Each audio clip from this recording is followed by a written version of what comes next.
So listen, we all want to make wise decisions, right? We all want to know that we're making the right decision whenever we're making any decision. And so in today's video, I want to give you some really practical advice to make sound decisions for your life and for your business. So let's dive in.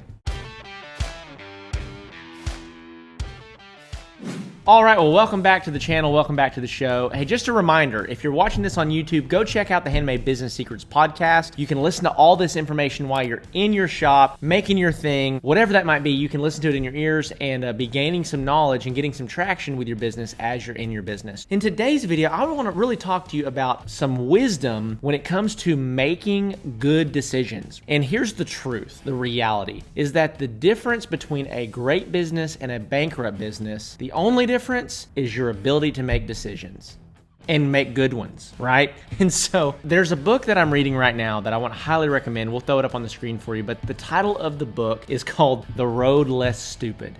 The Road Less Stupid. It's kind of a funny sounding title, but it really is a book that's for business owners, and it revolves solely around how do you make really great decisions that don't bankrupt your company? How do you make really great decisions that allow you to grow but minimize risk? And one thing I want to talk about just real quick is the concept of risk. And it's one of those things that when I was a little bit younger, when I was just starting out my business, I almost hung my hat on taking risks, you know? And there are some things that are just risky that you're just going to need to take a risk on. But as you get a more established business, especially, you got more to lose, right? And so you need to minimize risk as much as possible. In this book, The Road Less Stupid, there's so many great things inside of it. Definitely recommend that you read it. But there's really one core way to think about decisions that I want to go over in today's video that's really going to help you. Here's the most stripped down and simple thought process that you need to implement to make wise decisions for the rest of your life. This is the easiest and simplest way to make wise decisions. Okay, so there's 3 questions that you're gonna ask yourself with every decision.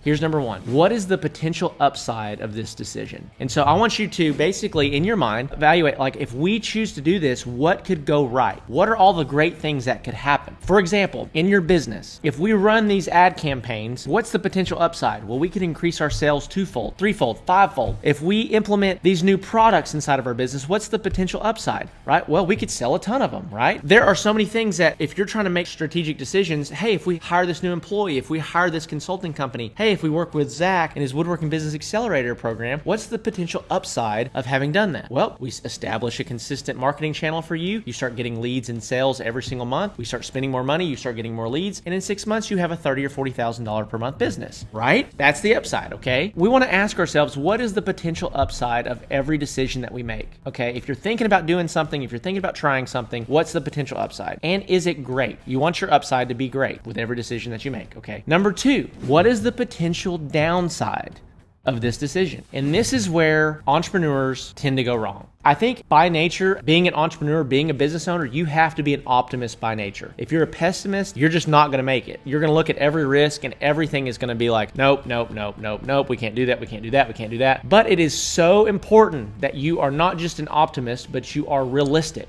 And so as we look at when we're trying to make a decision, what is the potential downside of this decision? So a prime example for me is we've scaled our Facebook advertising a lot. So we're spending $5,000, $6,000, $7,000 per month right now on Facebook ads for Iron by Iron Woodworks. Well, I want to continue to increase sales. Okay, so Zach, instead of spending $5,000 this month, let's spend $8,000 this month. So what's the potential upside of that? Well, we could spend $8,000 and we could generate $80,000 in sales. That's a potential upside, right? What's the potential downside? You could spend that additional $3,000 and not generate any more sales and have just be out the $3,000 that you just wasted. Kind of a risky move. But we want to look at what is the potential upside and what is the potential downside to every decision. And then the last question that we have to ask ourselves, which is what really brings it home and is so important, can I live with the downside of this decision?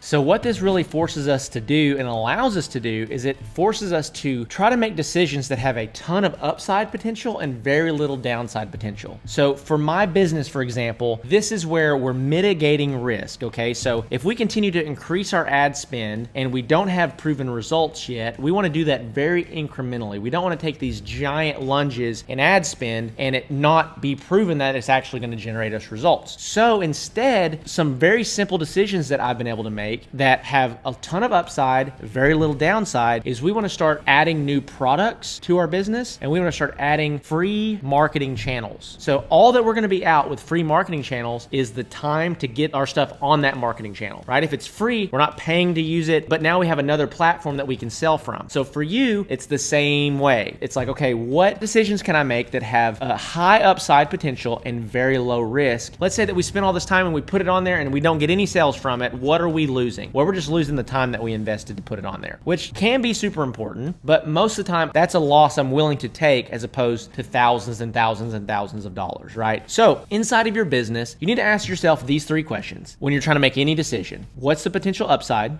And be thorough here. What's all the good things that could happen? Number two, what's the potential downside? What are all the bad things that could happen? What's the worst case scenario by making this decision? What could go wrong? And then number three, can I live with the downside if that is in fact what happens? This will allow you to make really sound decisions and grow your business in a way that doesn't put you at risk all the time and you're stressed out all the time, and it'll make your wife really happy. And so with that being said, guys, if this video was helpful, let me know in the comment section below. Love you so much. I'll see you in the next one.